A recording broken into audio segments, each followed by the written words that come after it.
Ассалаумағалейкум. Бүгін бізде проект қалай жасалады деген сұраққа жауап беретін боламыз. Бүгін бізде 8-ші сабақ.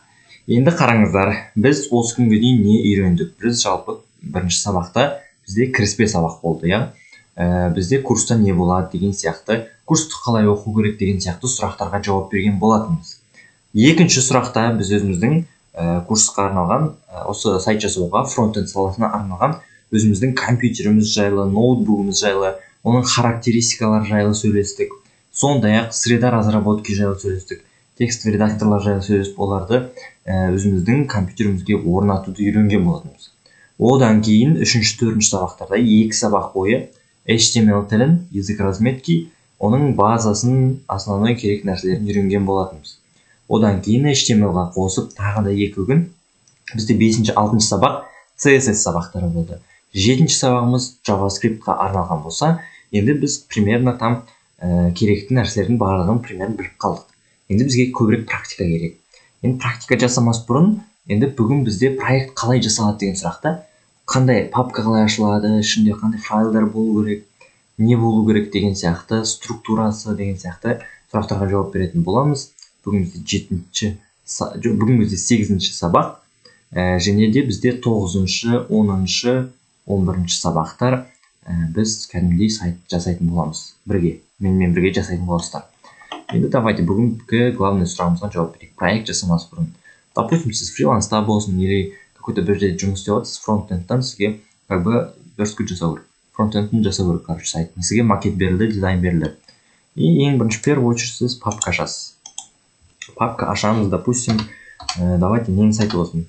Атын жазып қояйық. Давайте болсын кинотеатр. Кинотеатрдың сайтын жасай берейік дейді. Ашамыз, біз білеміз, естиміз, ең бірінші HTML файл ашамыз. Индекс HTML файл ашамыз, расширениесін өзгерттік. Дальше папка создавать етеміз. CSS деген папка. CSS папканың ішінде болады main CSS. Также мына ішінде тағы да бірнеше CSS-тер болуы мүмкін. Сізде көп бет болатын болса, индекс HTML ғана болмайды.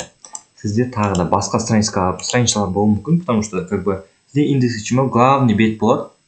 Главный беттің ішінде кнопкалар болуы мүмкін. Мысалы, алдыңғы сабақта біз басып, анимация жасадық қой. Кнопка арқылы біз поп-ап кнопка жасадық. Кнопка емес, всплывающий окно жасадық. JavaScript арқылы. Мысалы, сонда кнопканы басқанда басқа сайт ашылады. Мысалы, интернетте өздеріңізді жасайсыздар, иә. Мысалы, там пройти по ссылке деген сияқты көп нәрсені басасыздар. Егер басқа беттерге өтесіздер, и соны жасау үшін бізге екінші HTML страницалар керек болады. Ол, кстати, жоқта индекс емес, мысалы, там любой ат жаза беруге болады да. Main HTML, shop HTML деген сияқты қоя бересіздер мына жерге. Допустим, давайте shop HTML болсын. Тағы да қандай қояйық. Contact HTML. В общем, былайша айтқанда, сіз одностраничниктен жасамайсыз, одностраничник болса, сізде HTML біреу ғана болады, индекс HTML болады. А дальше, егер сізде дальше кнопкалар болатын болса, сайт 10 беттен, 20 беттен тұратын болса, сіз осылай создавать ете бересіз, оны ешқандай қиындығы жоқ.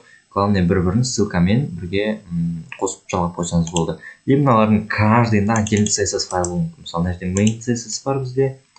И дальше басқа CSS жазасыздар. Жаза бересіздер аттарын, контакт CSS деген сияқты жаза беруге болады. Ой-ой.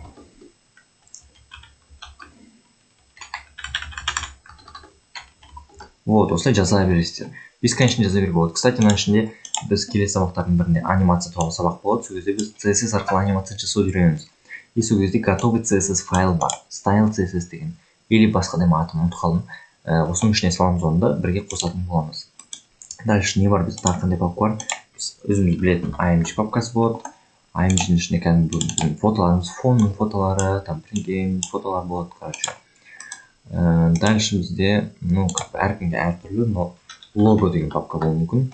И осы жерде, мысалы, кинотеатр болса, кинотеатрдың логотипі тұрады. Мысалы, Instagram'ның тұрса, Instagram'ның логотипі, WhatsApp болса, WhatsApp'ның логотипі деген сияқты. Осының ішіне логотиптер салуға болады. Также бізде fonts деген папка бар. біз шрифтті Google Fonts деген сайт арқылы жасап үйрендік. Мысалы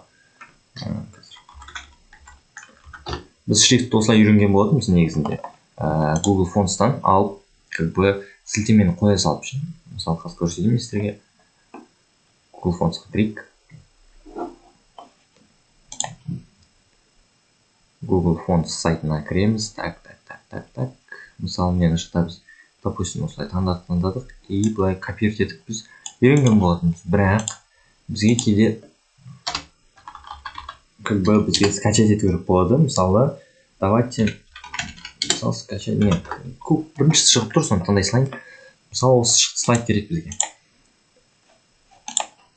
И оны бізге скачать ету керек болады. Мысалы скачать шрифт дейміз. Солай іздей саласыздар. Қандай сайттан вообще разница жоқ.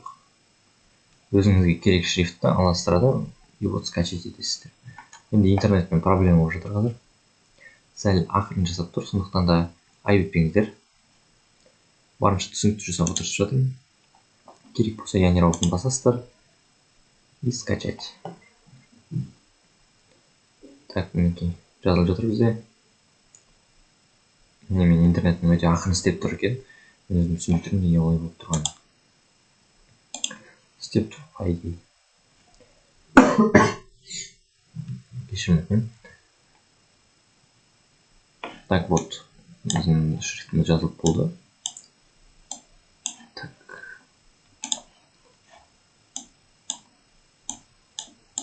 Давайте шрифт алайық. Қойдық машине. Қарайық, шрифттің бәрі түрі. Бұлай аласыздар. Шрифттарды выделять етесіздер и машина автырасыздар. И осыдан қоса беруге болады. Дальше. Шрифттің мәселесімен примерно шештік. Дальше қандай папкалар бізде? Бізде основной папкалардың бірі JS папкасы. JavaScript. Алдыңғы сабақта қарастырдық. JavaScript папкасы. Осының ішінде барлық скрипттарымыз жазылады. Біздің функцияларымыз, берілген немелеріміз, поп-аптарымыз болсын, слайдерларымыздың барлық файлдары осының ішінде, JavaScript файлдардың ішінде болады. jQuery болса да, main.js болса да, wow.js болса да, осы JS папкасының ішінде жалпы ол салынып тұрады. Так, қандай папка болуы мүмкін бізде? Давайте ойлайық. Так, біз CSS бар, HTML бар, fonts, img, JS, ого. В принципе, болып қалды негізі.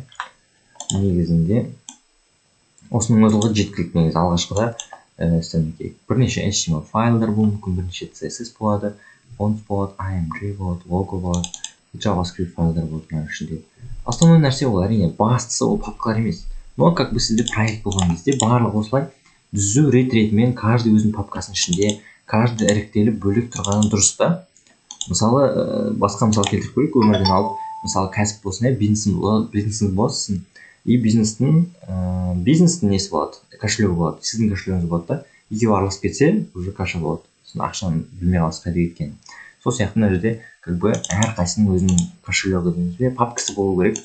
Әр файл өзінің папкасында өзі жату керек. Сондықтан осындай бір структураны ұстанғанымыз жөн. Енді мен көрсеткенімізге ұнамай жатса, енді ютубтан қарап басқа видеоларды көрсеңіздер болады. Потому что әркім әртүрлі жасайды. Жалпы енді осылай пока. Енді аласыздар, каждыйын жаза бересіздер. Әрине біз проект жасаған кезде, сайт жасаған кезде главный нәрсе біздің кодымыз, HTML кодымыз қандай, CSS кодымыз қандай, JavaScriptіміз қандай деген сияқты. Мысалы, мінекей алдыңғы сабақтағы кодымыз, жоқ, бұл алдыңғы сабақтағы код емес, бұл басқа бір проекттің коды екен. Алдыңғы сабақтағы сол қарастырған бір ресторандық болу керек, по идее. И мысалы қарайық.